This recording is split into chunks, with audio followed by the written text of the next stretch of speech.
Vale a pena investir no HCTR11? É o que nós vamos descobrir no vídeo de hoje. Eu fiz uma análise completa para você e nós vamos ver todos os aspectos deste fundo imobiliário que tem pagado 12% ao ano de dividend yield aos seus cotistas.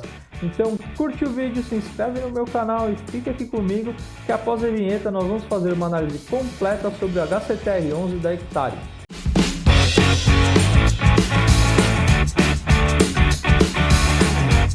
Fala pessoal, sejam todos muito bem-vindos ao meu canal. Eu sou o Daniel Fung e o objetivo do canal Dinheiro em Foco é ajudar você que deseja começar a investir em renda variável ou ajudar você que já investe em renda variável e deseja aprimorar os seus conhecimentos.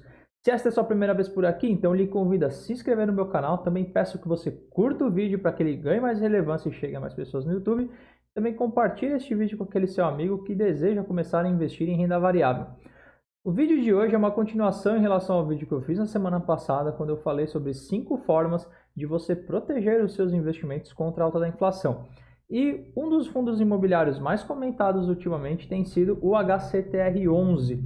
E neste momento de pandemia, onde muitos fundos e muitas ações vêm caindo, o HCTR11 vem subindo de preço e também vem aumentando a sua distribuição de dividendos, já chegando numa média de 12% ao ano, que dá aí 1% ao mês. E claro, isso chamou a atenção de muitas pessoas, muitos investidores e querem saber se o HCTR11 vale a pena, como ele funciona e como ele consegue distribuir bastante dividendo neste momento de pandemia.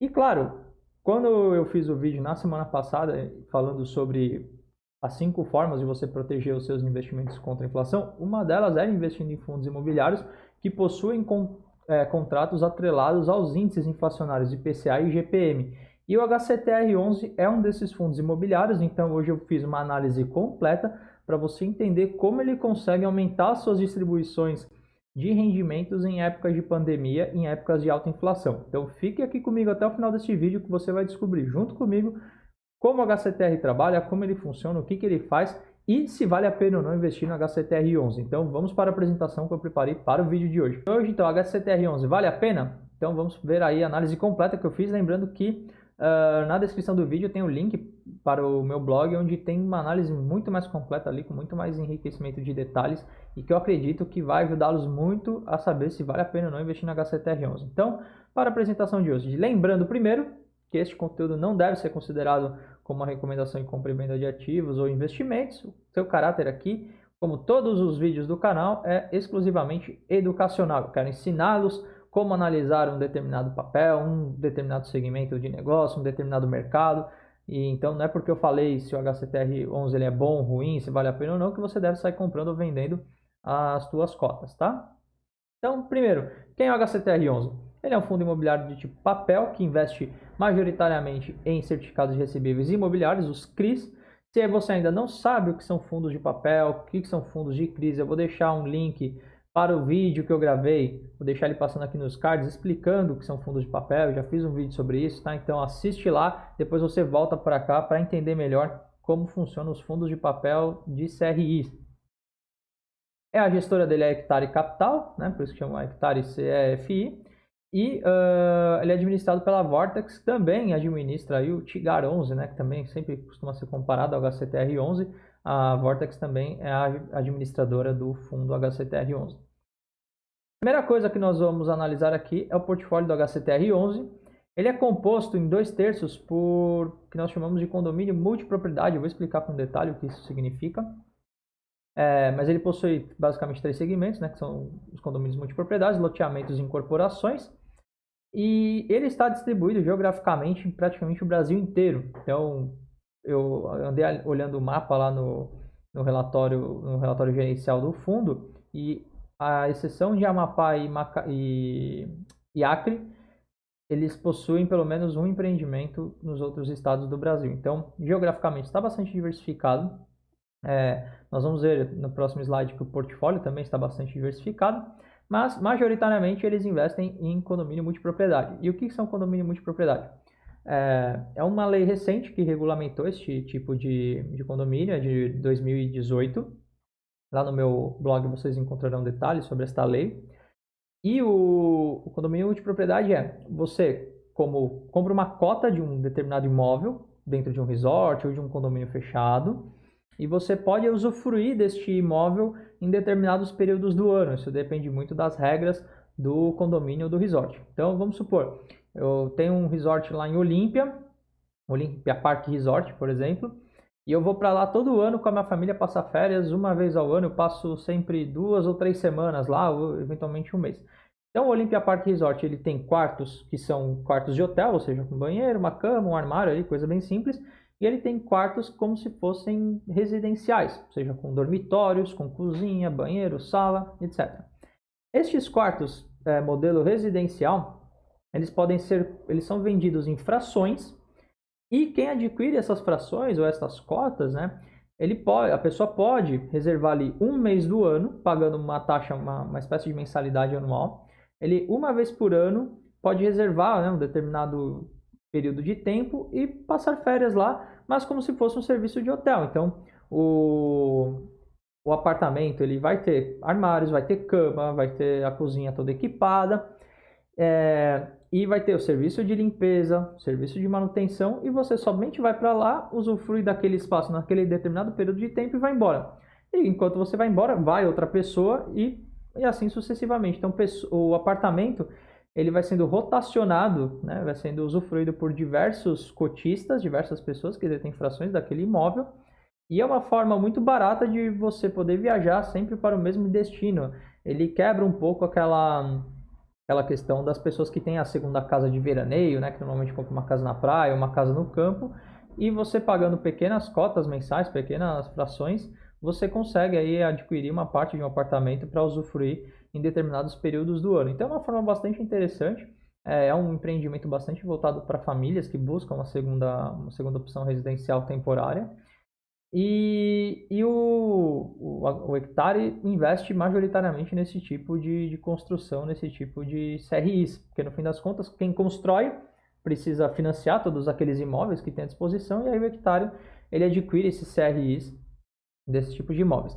E esses CRIs, né, na estrutura dele de recebimento, de risco e de crédito, ele é dividido em 4 partes, que existem as cotas seniores, cotas subordinadas, mezanino e cota única. E aqui é importante observar que o portfólio do HCTR11 majoritariamente está concentrado em cotas do tipo sênior. E o que isso significa? Lá no meu blog eu explico bem detalhadamente o que isso significa, aqui eu vou dar uma pincelada. Quando nós temos uma estrutura de operação de CRI, existe o crédito que é distribuído, né, de acordo com a dívida, né? Então, vamos supor, ali existe uma dívida de um imóvel lá de R$200 mil, esses R$200 mil vão ao mercado na forma de CRI, e os credores compram aquilo ali e recebem os juros daquela operação. Porém, essa operação ela é estruturada em partes. Então, existe a cota sênior, a cota mezanino e a subordinada. E quando os pagamentos, né, deste financiamento imobiliário ele é feito por quem tem a dívida, né, os credores vão receber, mas eles recebem numa ordem de prioridade. Primeiro, os detentores das cotas seniores recebem, depois os detentores da cota mezanino e depois os detentores da cota subordinada. Então, isso é muito interessante, principalmente em casos onde há um risco de inadimplência, que é muito comum nesse mercado CRI, né? Existe aí a tal da inadimplência.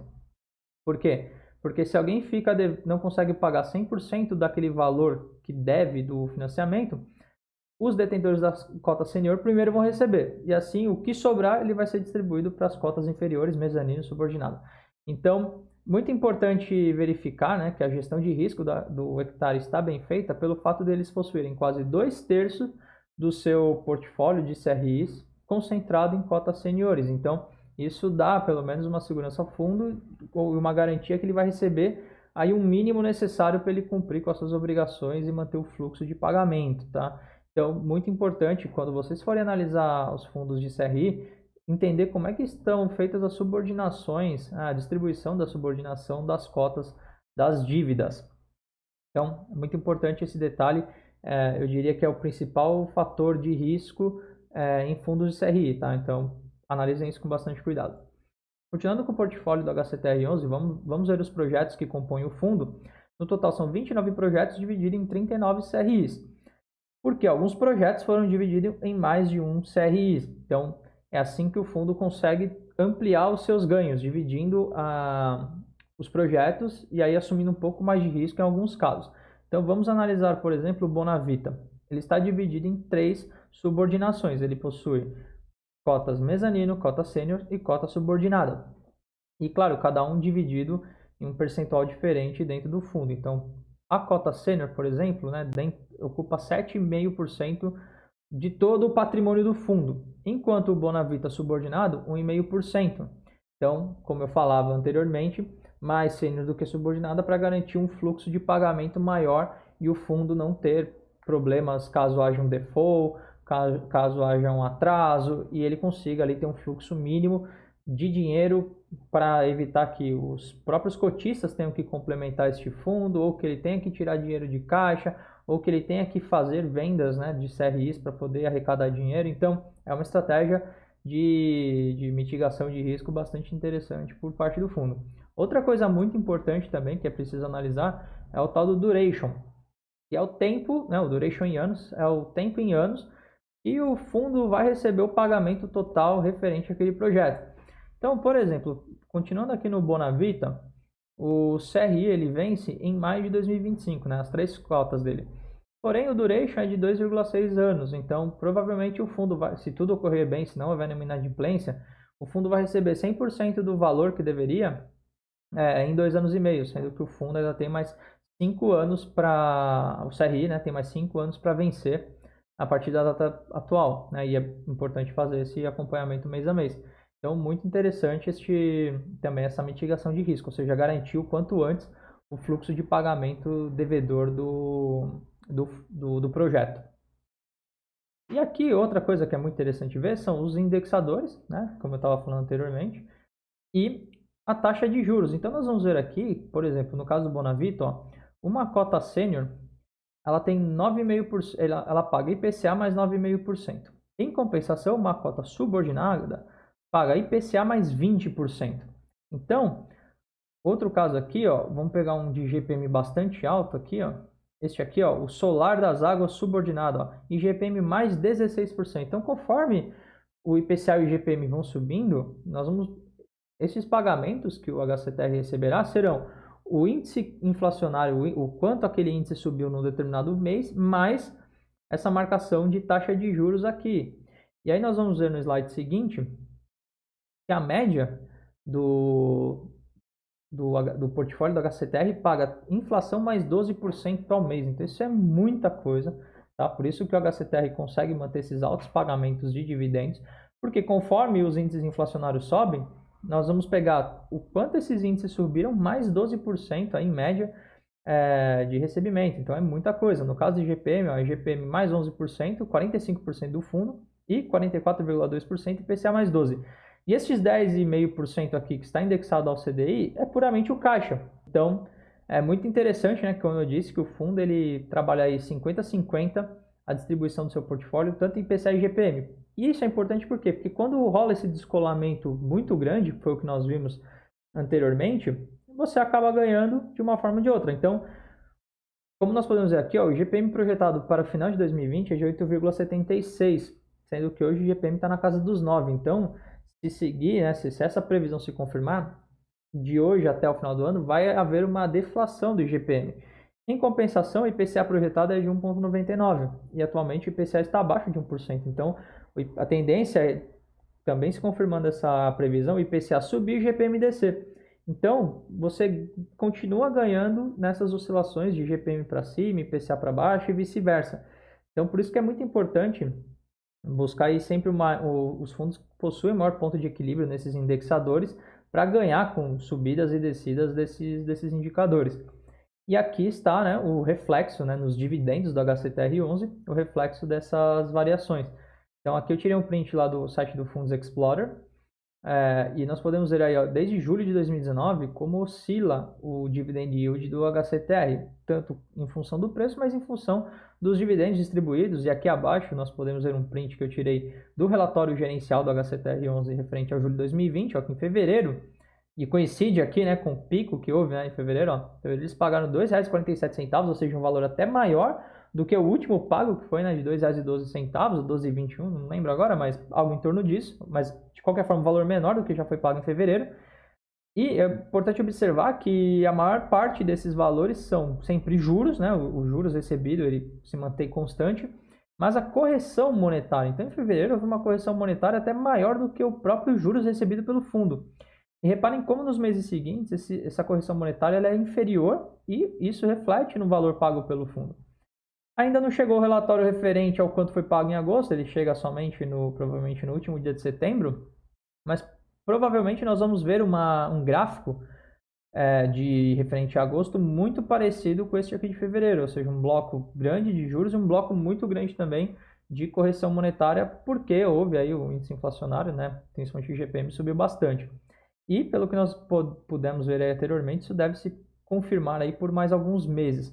Lembrando também que a perspectiva de inflação para o ano que vem de queda, tá? IGPM está na casa dos 4%, IPCA na casa dos 2%, e é isso a partir de fevereiro. Então, provavelmente a partir de fevereiro ou março, o fundo deve passar por um ciclo de baixa na distribuição de dividendos, como nós podemos ver aqui, que aconteceu entre setembro e dezembro de 2019 e também entre março e julho de 2020. Mesmo assim, o normal do fundo é pagar 0,9, 0,8, o que já está bastante interessante para a média aí dos fundos imobiliários que pagam na casa do 0,6. E vimos as coisas boas do HCTR11, agora vamos conhecer um pouco dos riscos do HCTR11. Então, um dos primeiros riscos que eu enxergo é o fato dele investir majoritariamente em condomínios multipropriedade, porque é um modelo de negócio muito novo no Brasil, como eu disse, que foi regulamentado em 2018. Há riscos jurídicos em relação à forma como esses condomínios são comercializados, são estandes de venda, quem vende, né, trabalha muito emocional dos clientes, né, então isso pode ter uma insegurança jurídica no futuro aí no Brasil, né, que a justiça intervém tanto nessas questões, é muito difícil saber o que pode acontecer. Então, procure, caso você vá investir em HCTR11, procure monitorar como é que está o andamento jurídico, as questões jurídicas em relação aos condomínios de multipropriedade e a forma como eles são comercializados. A tendência dos índices inflacionários seguirem alta, isso é um risco também, né? Porque é lindo, maravilhoso ver que o fundo está distribuindo 1,5% de dividendo ao mês aí no curto prazo, mas claro, quem está pagando isso está pagando essa diferença, né? O fundo só consegue distribuir porque tem alguém pagando essa diferença. E isso daí pode chegar num nível de insustentabilidade. Então, pode ser que alguns projetos tentem renegociar esses pagamentos, e o fundo pode ter problema de fluxo de caixa, de fluxo de recebimento. Então, é importante saber também que há esse risco, sim, de alguns pequenos defaults e o fundo ter problema com fluxo de pagamento e diminuir esses dividendos, tá? Então, é muito importante ficar de olho nisso, né? Lindo e maravilhoso, e ficar torcendo aí para o IGPM chegar a 30%, 40%, porque vai ficar insustentável. Da mesma forma, aumento nos custos das obras, né? Eu mostrei no vídeo anterior como o preço dos materiais de construção tem subido, não só dos alimentos, então isso dá uma imprevisibilidade, encarece o custo da obra. Então imagina, obra ficando mais cara, índices inflacionários subindo e isso acarretando mais juros, então fica muito difícil. E ainda há um risco de aumento do índice de inadimplência, porque esses empreendimentos de multipropriedades, né, e loteamento, enfim, são para famílias que buscam uma segunda opção de moradia.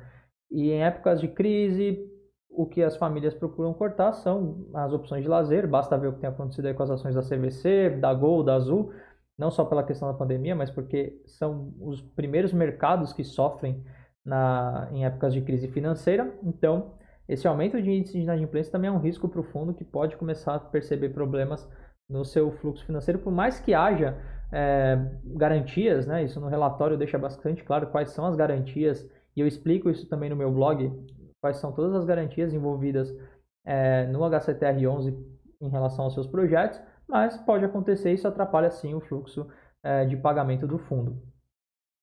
E aí a grande pergunta que fica, HCTR11 vale a pena? Depois dessa análise completa que nós fizemos, você acha que vale a pena ou não investir? Primeira questão é quem tem que responder isso é você, investidor, né? Você, cotista, se vale a pena aumentar sua posição, se vale a pena vender, se vale a pena comprar, se vale a pena participar da sexta emissão de cotas, né, da subscrição que vai haver.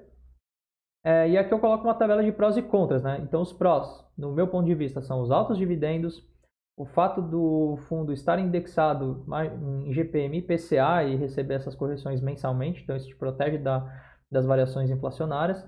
É um FI que é um fundo imobiliário que está em crescimento, né? Como eu disse, vai participar da sexta emissão de cotas, então eles estão buscando aumentar o patrimônio líquido e se dessa vez eles conseguirem vender na totalidade ao preço de R$ 116 por cota, este fundo vai ultrapassar, né, o patrimônio líquido de R$ 500 milhões, então ele já vai começar a figurar como um fundo imobiliário de médio porte, né? Eu já expliquei isso em vídeos anteriores, vou deixar ele aqui em cima para você entender como é que você seleciona os FIs.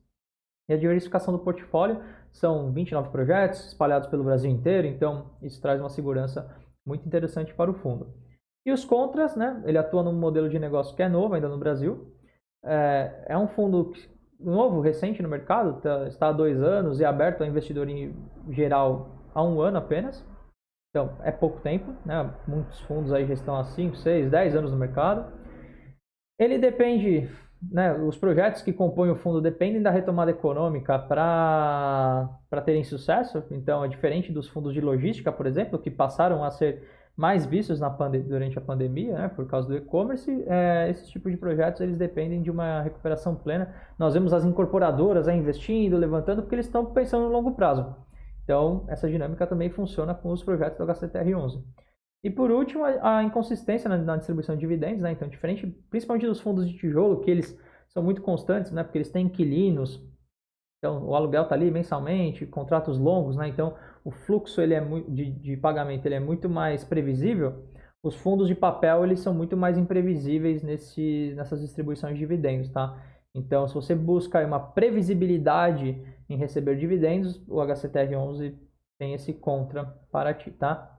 Então por este vídeo é isso, pessoal. Espero que vocês tenham gostado bastante do conteúdo. Não se esqueça de curtir o vídeo, se inscrever no meu canal e também compartilhar este conteúdo com teus amigos que querem investir ou que já investem no HCTR11. Lembrando que todo o conteúdo deste vídeo também está disponível no meu blog. Eu vou deixar o link aqui na descrição e você terá um acesso muito mais detalhado sobre tudo que foi dito no vídeo de hoje. Então por este vídeo é isso, pessoal. Tchau, tchau!